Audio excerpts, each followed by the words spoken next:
Back everyone, LiquorHound here with you, and thank you for joining me once again for another spirit review video. Today we're going to be taking a look at the latest release from the Balvenie, kind of like the Ohio State University. Actually, we all like to just call it Balvenie, but this is the French Oak single malt whiskey, age stated 16 years in the barrel, finished on Pineau de Charentes casks. Now, if you're unfamiliar with what Pineau de Charentes or Pinot casks, as we like to call them, all it is basically another form of a fortified wine. So if you're familiar with Madeiras, Ports, Olorosos, Pedro Jimenez, that type situation, then kind of Pinot de Charentes should be on your radar.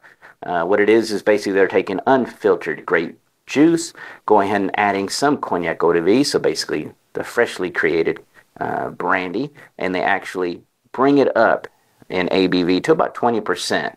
This way they don't have any problems with it basically spoiling in the barrel.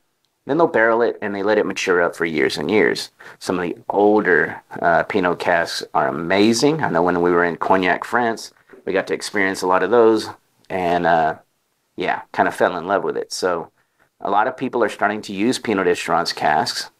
You know, Saints Alley, Iron Root. We may have a few things in them.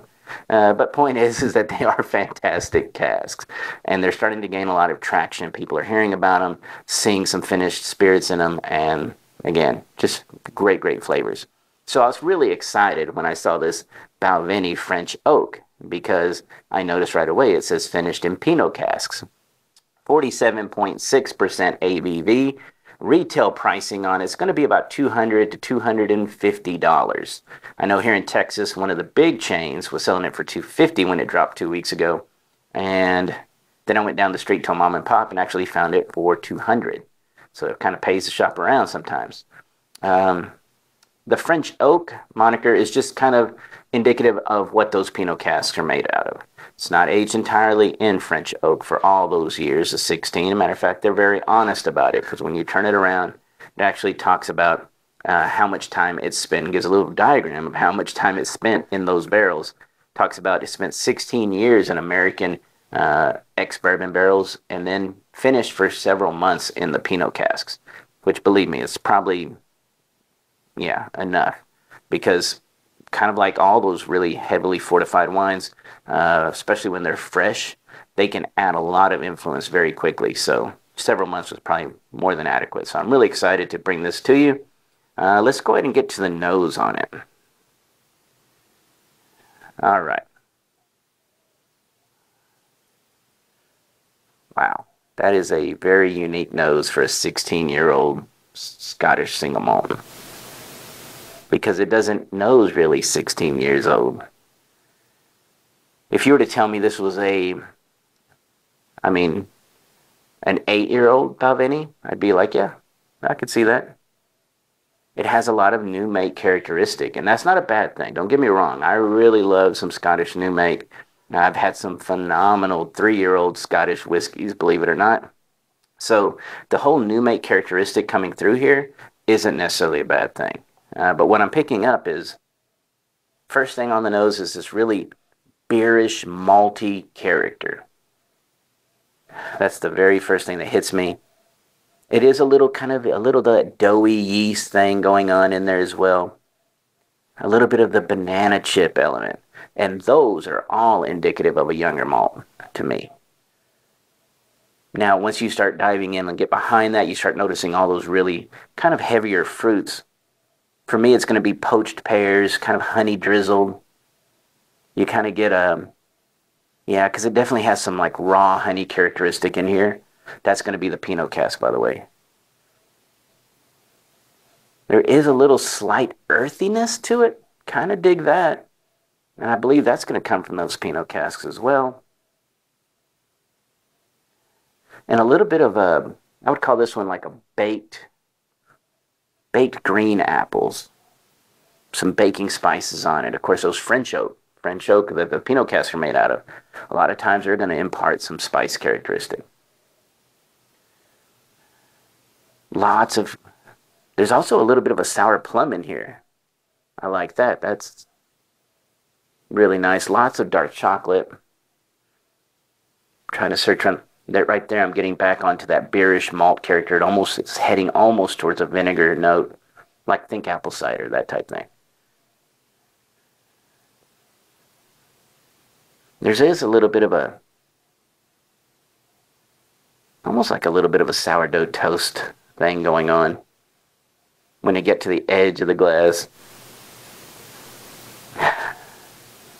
But good amount of leather and oak as well. So, and the leather isn't super old. It kind of reminds me a little bit of like a saddle leather. All right, here we go to the palate.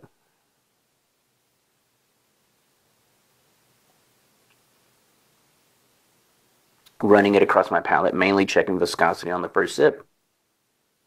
Medium, yeah, good solid medium viscosity. Transitions. Okay, here we go.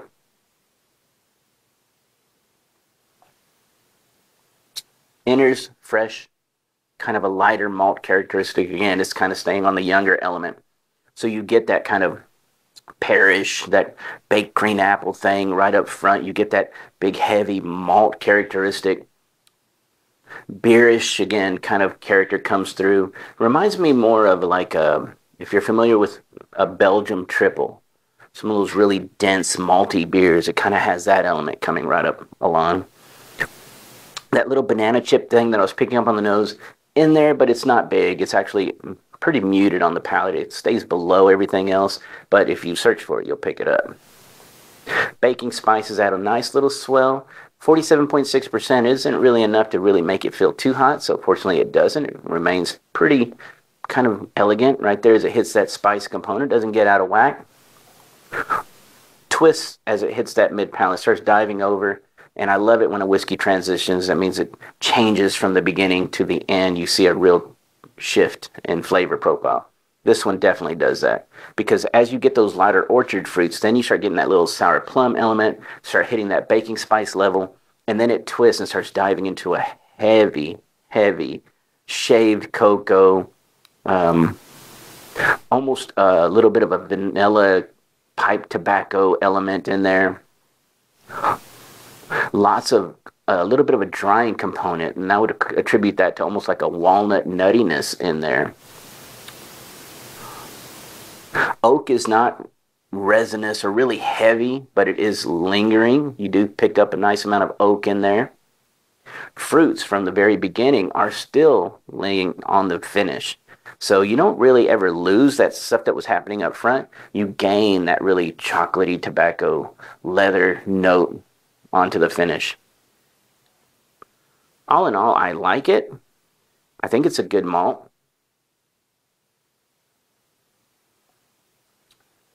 I think if you're really familiar with older Balvenie, you're not going to expect it to taste like a 16-year-old. This one to me, again, tastes about like a 10-year-old. If I'm going by, the history of my, Balvenie experience, it reminds me of some of the older 10s. But I will say the whole ride experience is very nice. $250 nice? No, not in my opinion. $200 is definitely, to me, the limit on this one.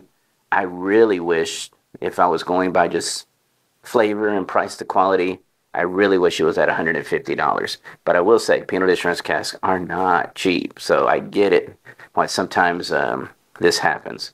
Now, of course, when I talk about all those younger notes, I want to finish on this. When I talk about all these little younger notes, it's not necessarily saying that they were using younger malts in it. No. It's definitely 16 years old because they put the age statement on the bottle. What happens is sometimes they'll use second or third fill barrels. So they've already aged Scottish, some of the Balvenie malts in them, maybe once, twice, or 3 times. And then here we are filling it up, and the barrel just doesn't have anything left to add. So you end up with a very neutral whiskey that has spent time in the barrel for 16 years. And that does give it, the headspace is going to get a lot of time to interact and kind of really soften and mellow and balance the flavor, but it's just not going to be complex. And I think that's where the Pineau d'Assurance cask is really shining here, because it adds that those I think that plummy, honey-driven, grapish character fruits that are lingering in here, almost that pearish note. That's all attributed to that. That nice little baking spice swell, I think, is attributed to that.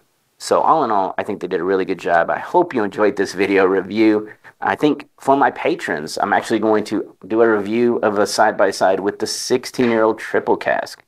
All right, so if you can join us over at patreon.com/LiquorHound, you can see that review. Again, all my videos over there are ad-free. You'll get a review library, you get all sorts of stuff. But anyway, regardless of where you're watching, whether it's Patreon or YouTube, I greatly appreciate each and every one of you. Keep leaving all those great comments. I'll just get to them just as soon as I can. Everyone have a great day, and cheers.